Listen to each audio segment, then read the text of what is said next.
Shalom, bertemu lagi di renungan hari ini ya. Puji Tuhan, hari baru, berkat baru, penyertaan Tuhan yang selalu ada dalam hidup kita. Amin ya. Kiranya semakin hari kita semakin mencintai Tuhan ya, semakin hari kita semakin mengerti isi hati Tuhan, dan biarlah nama Tuhan saja dipermuliakan dalam hidup kita ya. Kita tahu bahwa tujuan kita cuma satu, ke surga, bertemu dengan Tuhan Yesus ya. Makanya selama ada di dunia, yuk mari kita sama-sama saling dukung, saling support, saling bantu untuk melakukan apa yang menjadi kehendak Tuhan saja.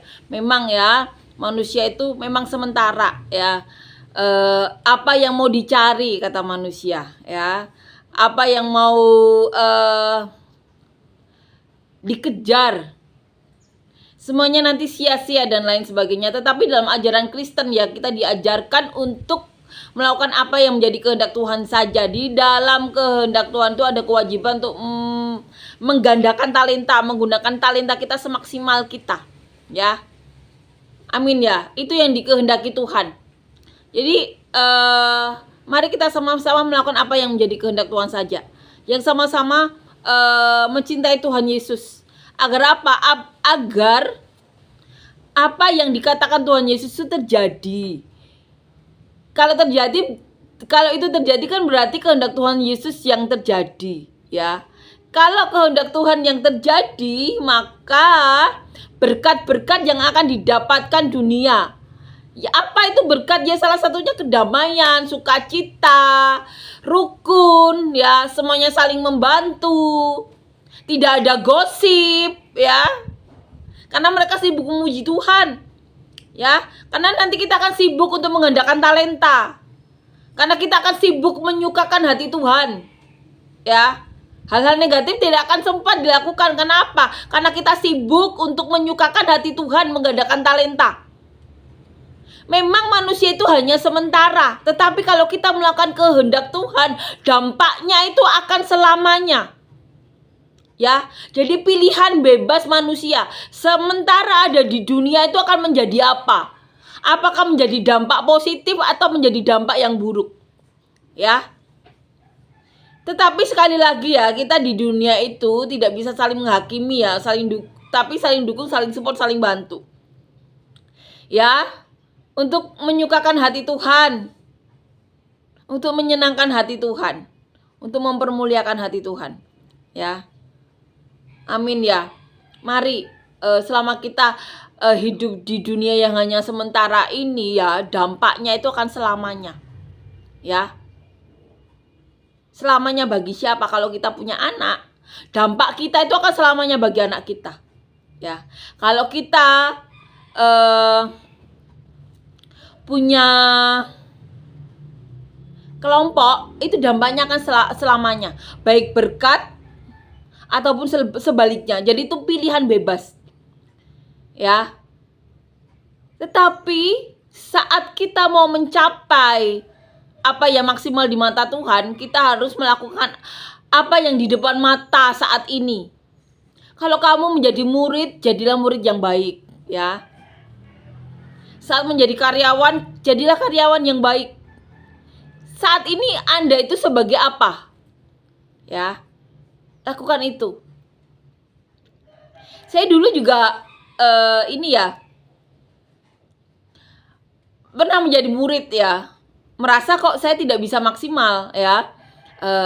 Tetapi kalau saya kilas balik ya, waktu SD saya juga tidak bodoh-bodoh amat ya. Saya biasa juga 3 besar atau 10 besar ya. Karena apa? Ternyata karena saya tuh tidak ada dalam keluarga kami tuh tidak ada kebiasaan belajar ya, seperti keluarga lain ya. Karena keluarga saya itu orang tuanya sibuk ya. Ibu saya sibuk bekerja sebagai babysitter ya, 24 jam di rumah orang lain. Bapak saya itu seringnya tuh bekerja di pabrik ya, shift-shiftan, kadang pagi kadang malam ya, tidak bisa menemani anak-anaknya belajar. Jadi saya dan kakak saya itu tidak punya tradisi untuk belajar ya, karena orang tuanya sibuk untuk mencari nafkah bagi kami. Dan puji Tuhan, saya di sekolah itu waktu SD terlihat cerdas ya, karena menggunakan logika anak-anak ya. Jadi ketika ada pelajaran ya mengenai binatang, ayam kakinya 2, sapi kakinya 4, jadi masih bisa dilogika. Begitu juga waktu SMP ya. Waktu SMP Saya juga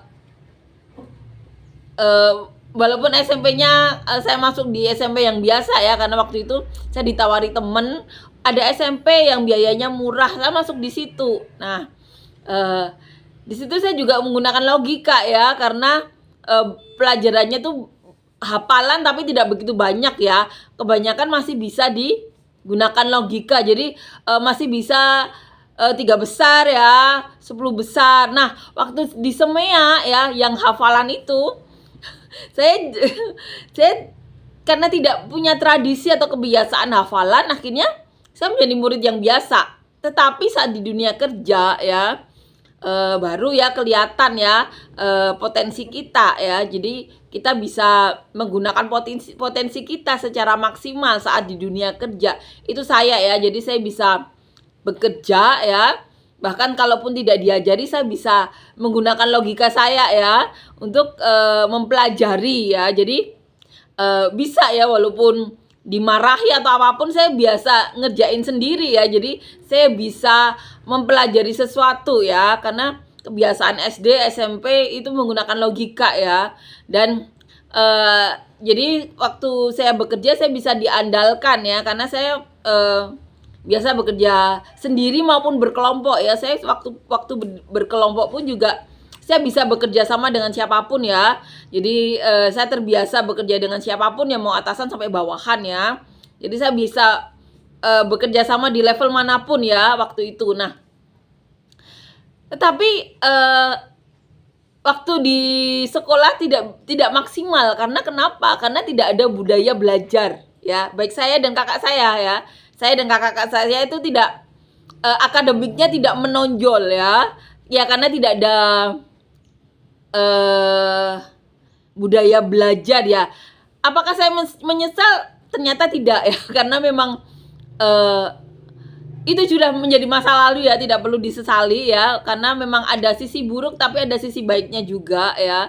Dan ini jadi pembelajaran juga ya bagi anak-anak sekarang ya. Jadi kalau saya ketemu anak-anak juga, anak-anak yang di bawah saya sering berkata, ayo belajar biar nggak menyesal ya. Karena saya pernah di posisi tidak terbiasa belajar ya. Jadi karena tidak terbiasa saja. Jadi kan semuanya itu faktor kebiasaan ya.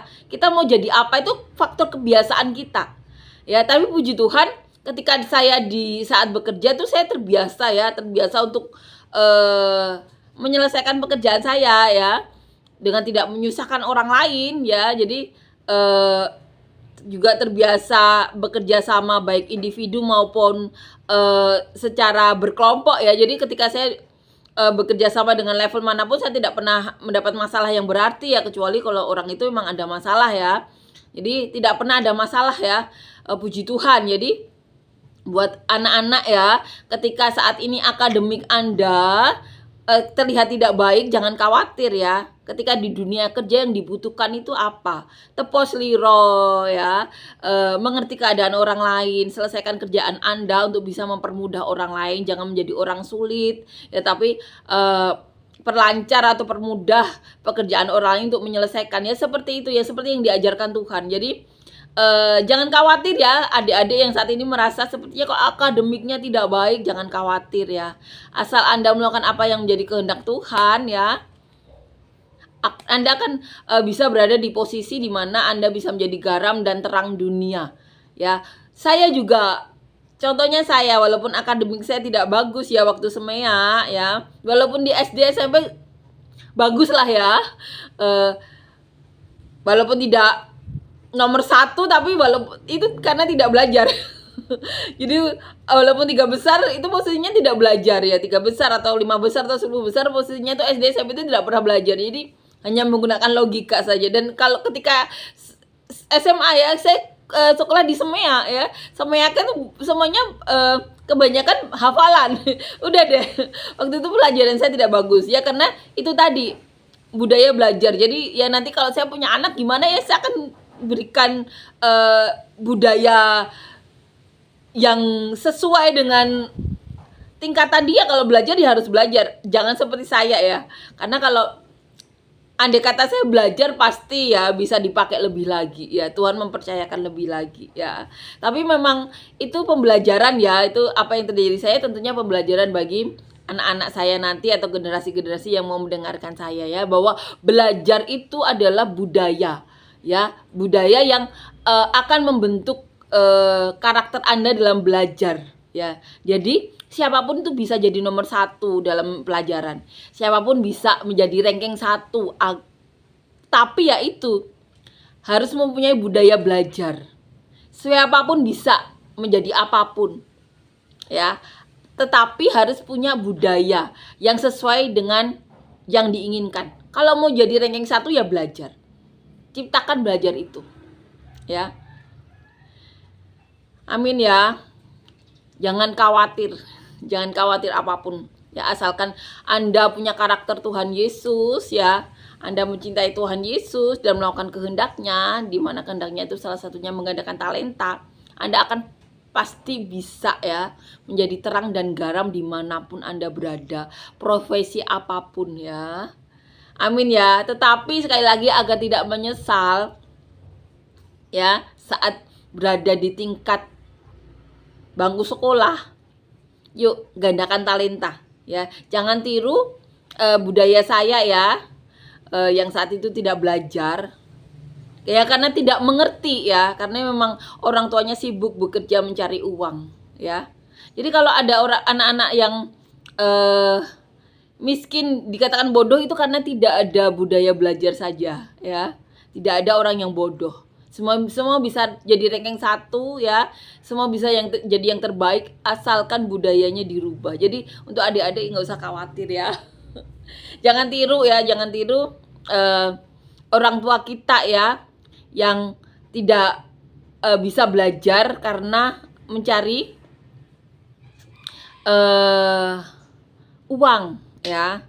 Tirulah bekerja kerasnya, tetapi jangan tiru tidak menyempatkan waktu untuk belajar ya. Sempatkan waktu belajar ya, untuk bisa menggandakan talenta sesuai dengan kehendak Tuhan ya. Sempatkan waktu untuk belajar.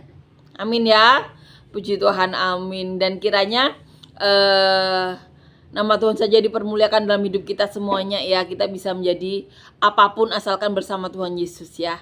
Tuhan Yesus pemilik dunia ini. Kalau Tuhan mau tuh, Tuhan bisa berbicara dengan Anda secara langsung. Seperti siapa? Seperti kepada almarhum Pendeta Yesaya Pariaji, seperti kepada Pastor Samson Dabas, seperti kepada pastor ya dari India yang menubuatkan saya ya, Pastor Yosef namanya. Dan biarlah nama Tuhan saja dipermuliakan dalam hidup kita ya, umat manusia ini selamanya. Agar apa? Agar berkat, kedamaian, sukacita ya itu melimpah dalam muka bumi ini ya. Dimulai dengan diri kita sendiri. Amin ya. Puji Tuhan, amin. Kita akan lanjutkan membaca dan merenungkan ayat firman Tuhan diambil di kitab Hakim-Hakim ya, pasal yang ke-13 ayat 1 sampai 25. Judul perikopnya lahirnya Simson. Orang Israel melakukan pula apa yang jahat di mata Tuhan. Sebab itu Tuhan menyerahkan mereka ke dalam tangan orang Filistin 40 tahun lamanya. Pada waktu itu ada seorang dari Sora dari keturunan orang Dan namanya Manoah. Istrinya mandul, tidak beranak, dan malaikat Tuhan menampakkan diri kepada perempuan itu dan berfirman kepadanya demikian. Memang engkau mandul, tidak beranak, tetapi engkau akan mengandung dan melahirkan seorang anak laki-laki. Oleh sebab itu peliharalah dirimu, jangan minum anggur atau minuman yang memabukkan, dan jangan makan sesuatu yang haram. Sebab engkau akan mengandung dan melahirkan seorang anak laki-laki. Kepalanya takkan kena pisau cukur, sebab sejak dari kandungan ibunya anak itu akan menjadi seorang nasir Allah, dan dengan dia akan mulai menyelamatkan orang Israel dari tangan orang Filistin.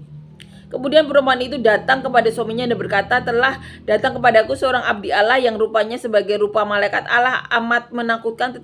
Tidak kutanyakan dari mana datangnya dan tidak juga diberitahukannya namanya kepadaku. Tetapi ia berkata kepadaku, engkau akan mengandung dan melahirkan seorang anak laki-laki. Oleh sebab itu janganlah minum anggur atau minuman yang memabukkan, dan janganlah makan sesuatu yang haram, sebab sejak dari kandungan ibunya sampai pada hari matinya anak itu akan menjadi seorang nasir Allah ya. Lalu Manoah memohon kepada Tuhan, katanya, "Ya Tuhan, berikanlah kiranya abdi Allah yang kau utus itu datang pula kepada kami dan mengajar kami apa yang harus kami perbuat kepada anak yang akan lahir itu." Maka Allah mendengarkan permohonan Manoah sehingga malaikat Allah datang pula kepada perempuan itu ketika ia duduk di padang, dan kepada Manoah suaminya itu tidak ada bersama-sama dengan dia. Kemudian perempuan itu segera berlari memberitahukan kepada suaminya, katanya kepadanya, "Orang yang datang kepadaku baru-baru ini menampakkan diri pula kepadaku." Lalu bangunlah Manoah dan mengikuti istrinya. Setelah sampai kepada orang itu, berkatalah ia kepadanya, "Engkaulah orang yang telah berbicara kepada perempuan ini." Jawabnya, "Benar." Lalu kata Manoah, "Dan apabila terjadi yang kau katakan itu, bagaimanakah nanti cara hidup anak itu dan tingkah lakunya?" Jawab malaikat Tuhan itu kepada Manoah, "Perempuan itu harus memelihara diri terhadap semua yang kukatakan kepadanya.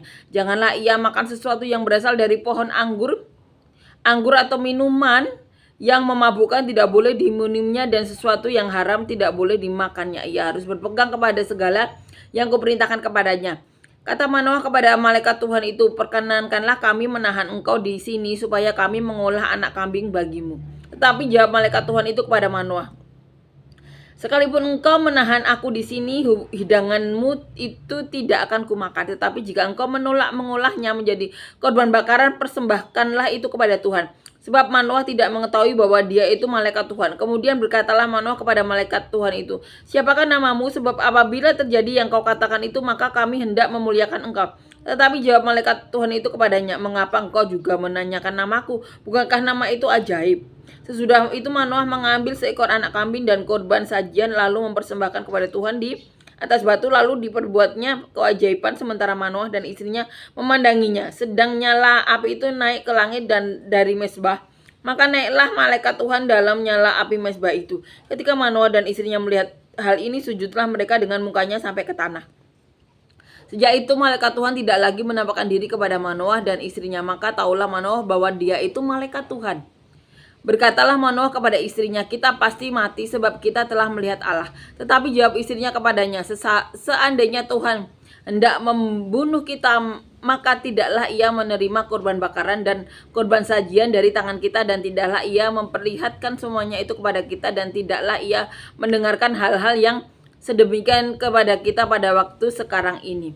Lalu perempuan itu melahirkan seorang anak laki-laki dan memberi nama Simson kepadanya. Anak itu menjadi besar dan Tuhan memberkati dia.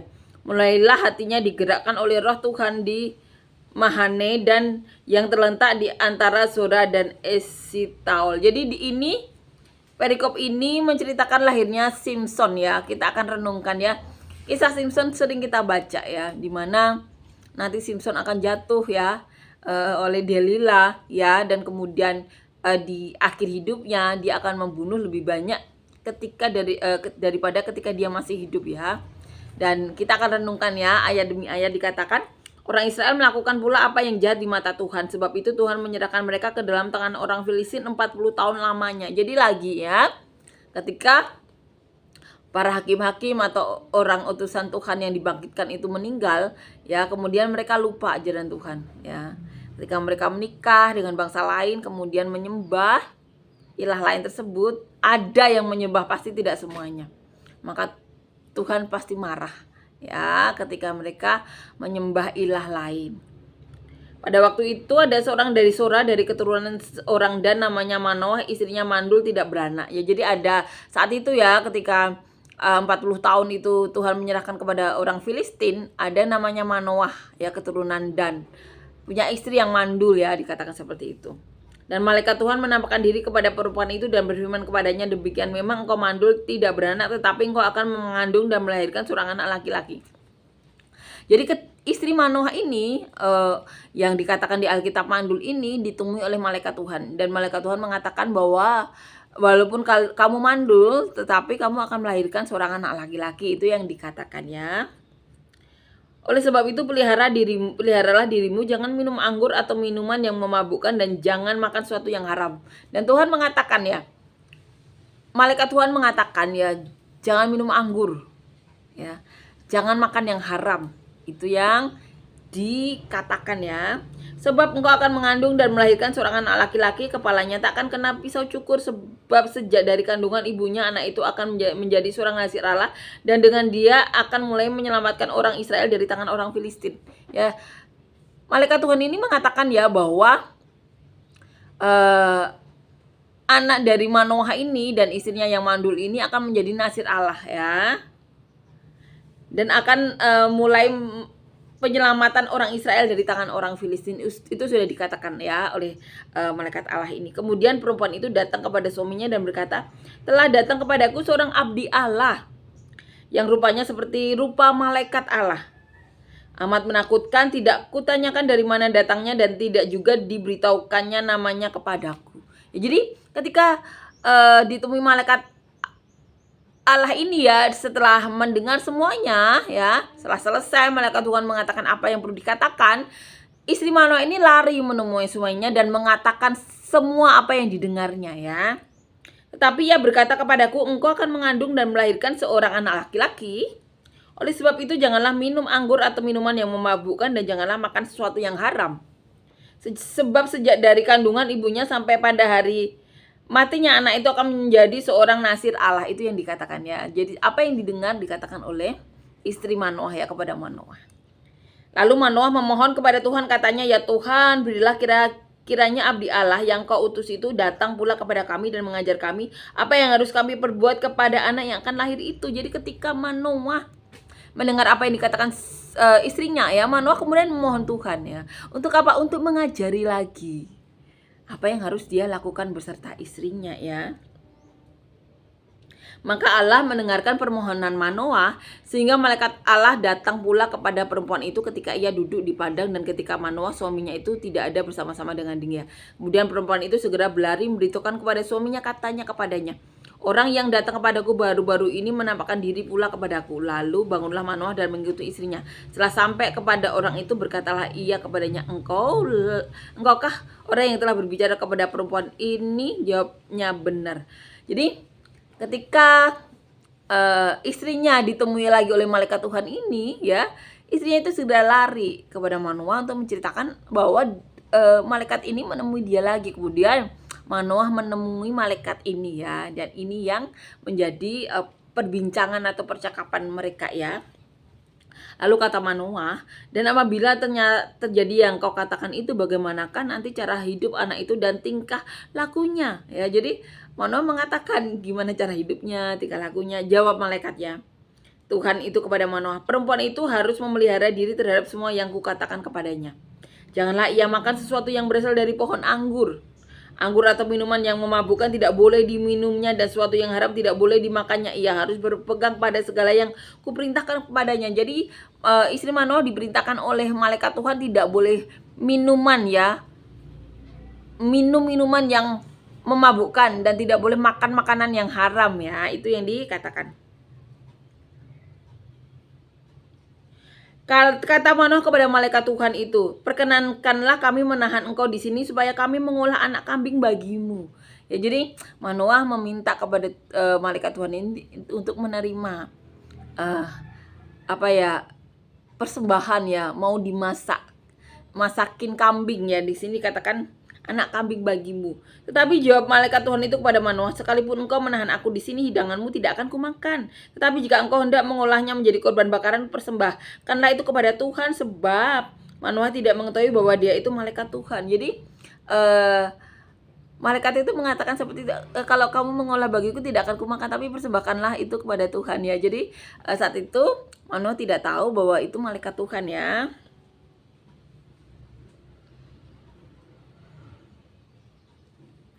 Kemudian berkatalah Manoah kepada malaikat Tuhan itu, siapakah namamu? Sebab apabila terjadi yang kau katakan itu, maka kami hendak memuliakan engkau. Tetapi jawab malaikat Tuhan itu kepadanya, mengapa engkau juga menanyakan namaku? Bukankah nama itu ajaib? Sesudah itu Manoah mengambil seekor anak kambing dan korban sajian, lalu mempersembahkannya kepada Tuhan di atas batu. Lalu diperbuatnya keajaiban sementara Manoah dan istrinya memandanginya ya. Jadi ada keajaiban yang terjadi ya ketika Manoah mempersembahkan itu ya. sedang nyala api itu naik ke langit dari mezbah, maka naiklah malaikat Tuhan dalam nyala api mezbah itu. Ketika Manoah dan istrinya melihat hal ini, sujudlah mereka dengan mukanya sampai ke tanah, ya. Itu yang terjadi, mereka sujud, ya. Mereka hormat kepada malaikat Tuhan, ya. Di sini dikatakan seperti adat kebiasaan mereka, ya, mereka menyembah sampai ke tanah, ya.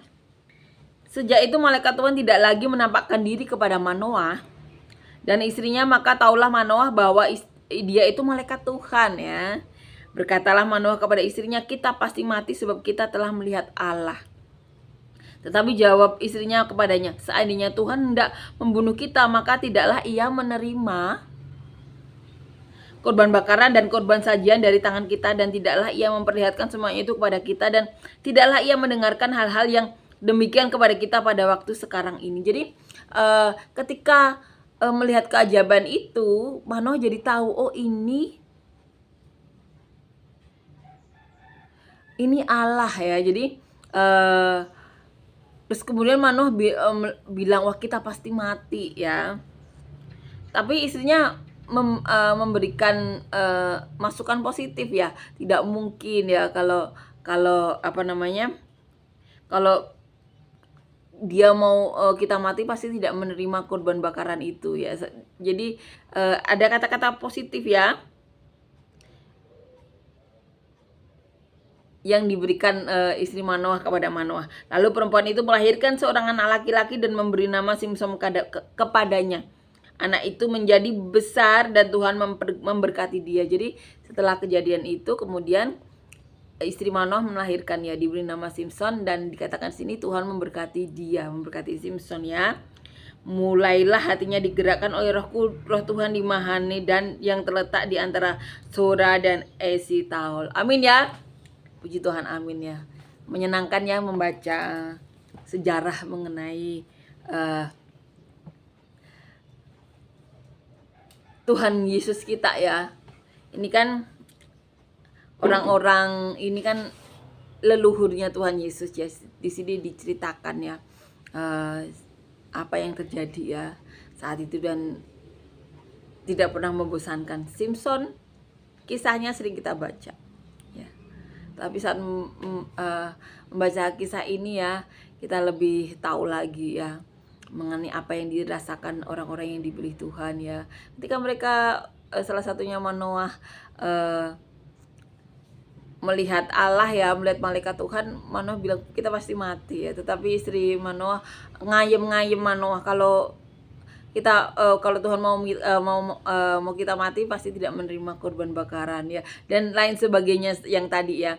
Dan itu benar-benar membuat kita semakin mengerti, ya, apa sih yang dikehendaki Tuhan. Sifat-sifat Allah yang tidak pernah berubah dari dulu, sekarang, sampai selamanya. Walaupun hati Allah pasti dalam, ya, tidak terselami oleh manusia, tetapi kita tahu Allah itu tidak berubah dari dulu, sekarang, sampai selamanya. Kalau mau tahu, ya, apa saja keputusan yang pernah Allah perbuat, ya, untuk umat manusia, maka bacalah Alkitab untuk mengetahuinya. Tetapi puji Tuhan, ya, Tuhan Yesus menggenapi, ya. Kita tidak mungkin bisa sempurna melakukan apa yang menjadi yang dikatakan oleh kitab Taurat, ya. Tuhan Yesus yang menyempurnakan, ya. Tapi kita untuk tahu, ya, mengenai apa saja yang dikehendaki Allah, ya. Contohnya kan Allah di Alkitab dikatakan sendiri, ya. Apa yang perlu diketahui manusia itu sudah ditulis semuanya di Alkitab. Tetapi apa yang terjadi, ya, saat Tuhan Yesus ada di dunia, itu kalau ditulis semuanya itu seluruh dunia itu tidak mencukupi, ya. Ya, kalau ditulis semuanya penuh dunia, dikatakan seperti itu. Karena banyak hal yang terjadi pada saat itu, ya. Dan hal yang dicatat ini, ya, ini bisa menjadi pedoman manusia, ya, untuk mengerti, ya, apa yang akan menjadi keputusan Allah kalau kita melakukan yang A. Ada contohnya di sini, ya. Kalau kita melakukan B gimana, ya. Amin, ya. Kita harus menyatakan kebenaran itu, tetapi ya dengan kasih ya. Seperti saat kita memperkatakan bahwa LGBT itu kan ada contohnya Sodom dan Gomora ya. Tuhan berkata ya, saat itu kan ketika Sodom dan Gomora itu mau dihancurkan kan, orang-orang Tuhan saat itu kan berdoa ya. Kalau masih ada 10 orang, ada 50, jadi ada komunikasi dengan Tuhan. Kalau ada 3 orang, kalau ada 10 orang, ada berapa orang? Kalau ada 10 orang itu Sodom dan Gomora selamat. Ya. Udah ada percakapan antara Tuhan dan orang pilihan Tuhan. Jadi saat Tuhan mau menghancurkan Sodom dan Gomora itu manusia diberitahu. Ya. Seperti itu Tuhan. Jadi tuh kayak pengacara ya. Jadi ada obrolan, ada permohonan ya. Benar-benar memohon agar Sodom dan Gomora itu tetapi tidak ada orang manusia yang benar di mata Tuhan. Padahal sudah dikecilkan, tidak ada. Ya, jadi kalau kalian mau menyelamatkan dunia, jadilah orang-orang yang benar di mata Tuhan. Ya. Jadi saya bersyukur ya, dulu misionaris tuh menyebar, memberitakan firman Tuhan. Asalkan ada orang benar di suatu daerah, maka daerah itu akan diselamatkan. Puji Tuhan. Seperti contohnya Sodom dan Gomora. Asalkan Anda melakukan kehendak Tuhan. Jadi kita sebagai orang yang mencintai keluarga, mencintai manusia sekitar kita, jadilah orang-orang yang benar di mata Tuhan. Karena kalian benar di mata Tuhan dimanapun kalian berada. Kalau ada sesuatu ya, orang-orang melakukan dosa, ada Anda, selamat. Daerah itu selamat karena Anda.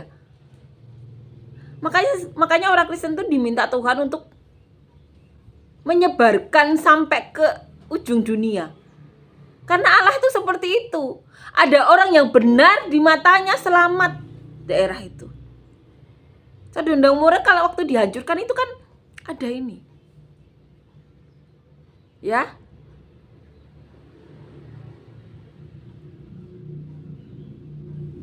Amin ya. Abraham ya. Lot beserta istrinya suruh pergi. Karena tidak mencukupi orang benarnya di mata Tuhan. Kalau ada orang benar sesuai yang diminta, pasti selamat Sodom dan Gomora. Tetapi karena tidak ada orang yang benar, akhirnya itu dibakar habis Sodom dan Gomora. Ya. Amin ya. Jadilah orang benar dimanapun. Imani itu ya. Itu loh Tuhan. Jadi baca Alkitab ya, untuk bisa mengerti apa yang diajarkan Tuhan. Ya. Percaya, beriman dimanapun Anda berada ya. Dimanapun kita berada. Kalau kita benar di mata Tuhan, maka tempat dimanapun Anda berada akan diselamatkan. Maka orang Kristen, orang yang cinta Tuhan tuh menyebarlah kemanapun, agar banyak orang diselamatkan. Ya. Jangan mau intimidasi iblis itu menggoyahkan iman Anda. Nyatakan kebenaran itu. Walaupun Anda dijelek-jelekkan karena katanya menjelek, itu kebenaran. Kebenaran itu katakan. Saya juga baru ini mengalami ya. Saya membeberkan semua kebenaran. Tapi itu memang kebenaran. Kebenarannya Anda itu dimanapun Anda berada, kalau Anda benar di mata Tuhan, tempat itu akan diselamatkan oleh karena keberadaan Anda. Jadi jangan biarkan intimidasi iblis, intimidasi setan itu mengecilkan iman Anda. Karena kebenarannya dimanapun Anda berada, tempat itu akan selamat. Bagaimanapun caranya Tuhan pasti menyelamatkan. Itu iman yang harus Anda dengar dan Anda percaya. Jangan biarkan intimidasi setan itu mengecilkan iman Anda. Karena apa? Allah yang rugi. Kalau iman Anda kecil atau hilang, Allah yang rugi. Makanya setiap manusia itu punya kewajiban untuk berfirman, bersaksi, untuk membesarkan iman Anda. Miliki iman dimanapun Anda berada, tempat itu akan diselamatkan kalau Anda benar di mata Allah. Amin ya. Musa saja mau dibunuh Allah, tetapi ketika istrinya menyunatkan anaknya, tidak jadi dibunuh, lanjut Tuhan. Akhirnya Musa tetap dipakai. Asalkan Anda melakukan kehendak Tuhan. Menyunatkan sudah tradisi kan di orang Israel, di mata orang Israel saat itu tradisi ya. Tetapi ketika dilakukan oleh orang-orang yang percaya kepadanya, itu tidak dipandang kecil oleh Allah. Itu menyelamatkan nyawa Musa. Jadi jangan biarkan intimidasi setan, intimidasi iblis mengecilkan iman Anda. Iman Anda harus besar, iman Anda harus kuat. Karena apa? Untuk menyelamatkan umat manusia lainnya. Ya. Ingat itu, keberadaan Anda, orang benar, keberadaan kita akan menyelamatkan orang lain. Kalau Allah cinta Anda, orang-orang sekitar Anda akan diselamatkan. Ya. Itu adalah kebenarannya. Jadi tugasnya setiap manusia itu berfirman, bersaksi ya untuk itu. Untuk membesarkan iman, untuk menguatkan iman. Jangan biarkan iblis-iblis, setan-setan mengecilkan iman Anda. Karena yang rugi siapa? Yang rugi itu Allah. Karena satu manusia itu berharga, satu nyawa hilang tuh Allah tuh. Dan seluruh surga itu menangis, tahu nggak? Seluruh surga itu menangis ketika satu jiwa hilang. Ya. Jadi jangan pernah mau iman Anda dikecilkan, karena yang rugi itu Allah. Amin ya. Puji Tuhan, amin. Terima kasih Yesus, terima kasih Tuhan untuk kebaikan-Mu, kasih karunia-Mu, penyertaan-Mu. Kami berdoa untuk siapapun dari kami yang saat ini sedang sakit, berikan kesembuhan kami yang daripada-Mu. Apapun di tubuh kami yang bukan daripada-Mu, kiranya Kau cabut. Dan kami juga berdoa Tuhan, berikan kami semuanya pekerjaan dan usaha yang daripada-Mu, yang mendatangkan hadirat-Mu, yang berkati kami, keluarga kami, orang-orang sekitar kami, bahkan sampai ke penjuru bumi seperti yang Kau mau. Berikan kami semuanya Tuhan, pasangan hidup yang daripada-Mu, yang takut Kau, yang cinta Engkau, yang mau melakukan kehendak-Mu saja, di mana sebagai pasangan suami istri kami bisa saling mencintai, saling menghargai, saling menghormati, saling dukung, saling support, saling bantu. Dan sebagai pasangan suami istri Tuhan, kami bisa Tuhan